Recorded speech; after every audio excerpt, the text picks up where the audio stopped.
What's up, guys? It's your boy Daddy Gamma Seal back at you with another deck profile that none of you asked for. Today we're gonna be profiling Monarch, freaking the original tribute summon archetype.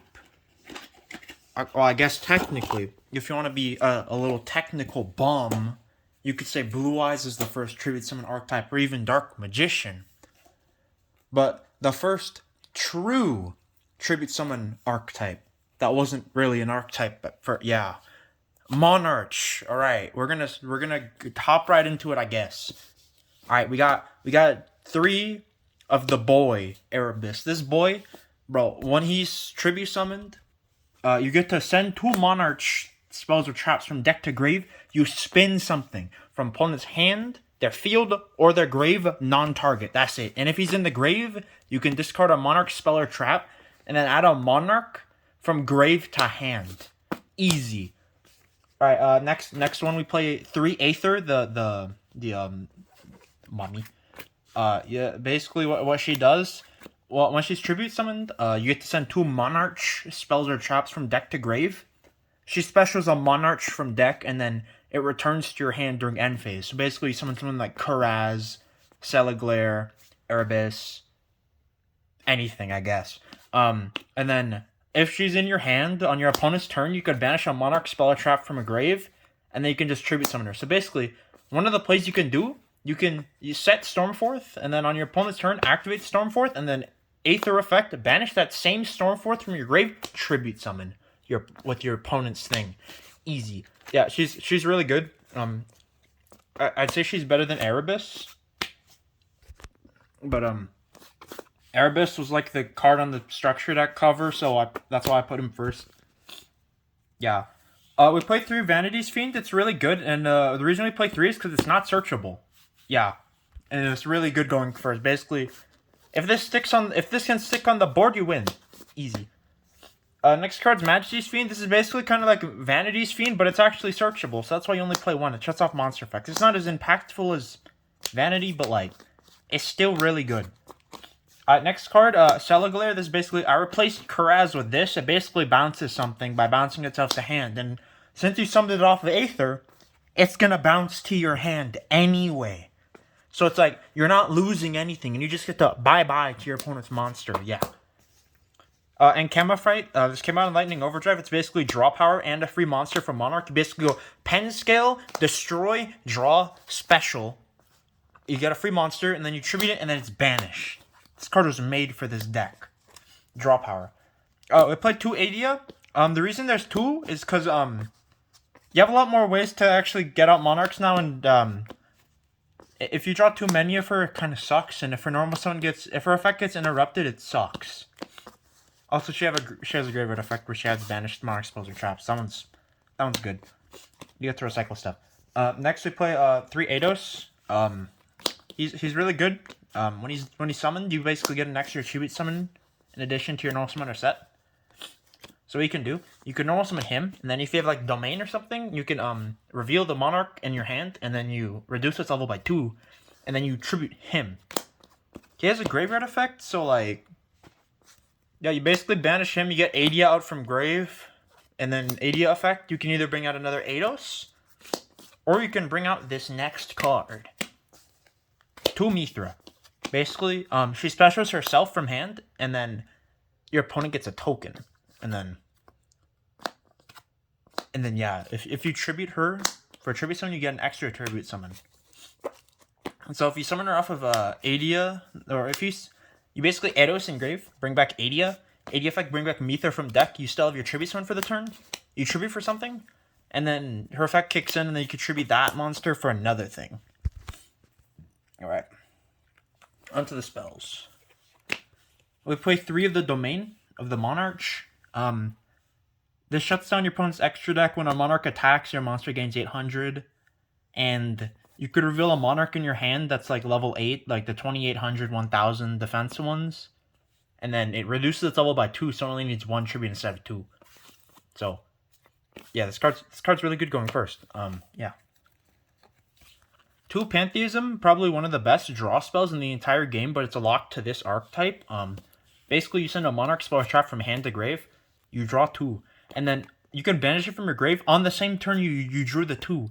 You reveal 3 Monarch spells or traps. Your opponent randomly picks 1. Oh, actually, is it random? Oh, this is German. I can't even read that. I think they get to choose. And then it goes to your hand. You shuffle the rest back into your deck. You can only use that effect once per turn, but you can use the draw effect as many times as you want. So, like, you can, like, activate, draw, banish, search, and then AD effect, add it back, draw again. Like, this card's nuts. Play 3 Tenacity. You basically reveal a monster with 2400 attack and 1000 defense, or 2800 attack and 1000 defense from your hand, and then you add a Monarch spell trap from deck to hand except Tenacity. So basically, you could add Domain, you could add this, you could add this, like Stormforth. Like Stormforth's really good. Basically during the turn you use it. You don't have to immediately do it while you're using it. Like during the turn you activate this, you contribute one of your opponent's monsters. So this doesn't affect. Well, actually, does this affect the monster? I actually don't know. It doesn't target though. I know that much, and it doesn't destroy. But you could just tribute over your opponent's thingies. Next to return. Basically when you tribute someone, you basically get to search either a Monarch, like a monster with 2400 attack and 1000 defense, or 2800 attack, 1000 defense, and add it to your hand. But I think you have to declare which one you're using, because it's like 2 effects. Yeah, you have to declare which one you're using, and then add that, and then this also helps you chain block. So like the thing with Monarchs is like the monsters like let's say you had like Adia and Erebus and this. Like, okay, so you have this on the field. You have Adia. Okay, let's pretend you had Domain on the field, and then you reduce his level by 2, and then you had like a banished Pantheism. Okay, so you tribute Adia, summon Erebus. You could basically, you have 3 different options, like 3 effects that could activate at this moment. So what you can do, you can like get Erebus, chain return, chain Adia, and then you target this, add this to your hand, and then you'd search a Monarch with this, and then this would send 2, and then you'd spin something. So like, yeah, you could do cool stuff like that. Like, yeah. 1 March, basically, you're not allowed to touch your extra deck, but what extra deck? Lol. Basically, your opponent cannot target or destroy your tribute summon monsters by card effects. Can you target yours? Oh yeah, neither player can destroy them or target them. So yeah, this card's cool. Like basically what you can do, like turn 1, like a really funny board is like you march, you summon Vanity's Fiend, and you have Domain.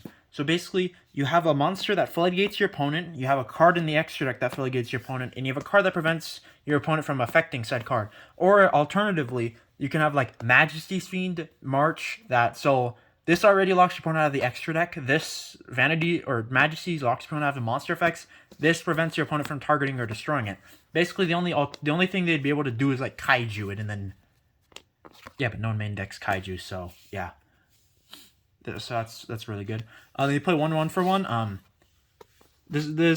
lot of the monsters have graveyard effects, so this is really good, and it brings out Adia from your deck, and then she could bring out either Mythra or Eidos, and then yeah. This is probably better than Rhoda in my opinion, because Rhoda you search Adia and then you have the risk of her getting impermed on the normal summon. So like this is better. Foolish Burial Goods, a lot of the spells and traps have graveyard effects like Pantheism, and like some of them in the grave you just want them to be in the grave so you can banish them, so you can like add them back with Adia. So like there's that utility. Next we play Foolish Burial. Again, monsters have graveyard effects. Erebus, Adia, yeah. Or you could like Foolish like a Monarch and then add it back with Erebus, and it's like big brain. And then for the last 2, you play 2 Prime. Basically what I like to do, I like to dump 1, have 1 on the field. Its graveyard effect, you get to banish a Monarch spell or trap from grave to special this as a monster. So like this is good. It could like wall up for you. It could act as like a little wall. And then you could also use it to like tribute Monarchs if you have like Domain on the field, and like you reveal the Monarch, tribute this, and then next turn you have this again to defend or use for tribute. And then while it's on the field, you can shuffle 2 Monarch spells or traps from grave into deck, and then you draw a card. It basically refreshes your resources so you can keep sending with these, and then it also gives you draw power so you have more advantage in your hand. So like Yeah, that's really good. Yeah, I think this is the optimal build. Um, uh, yeah, like and subscribe if you liked it. I guess. Yeah. Peace.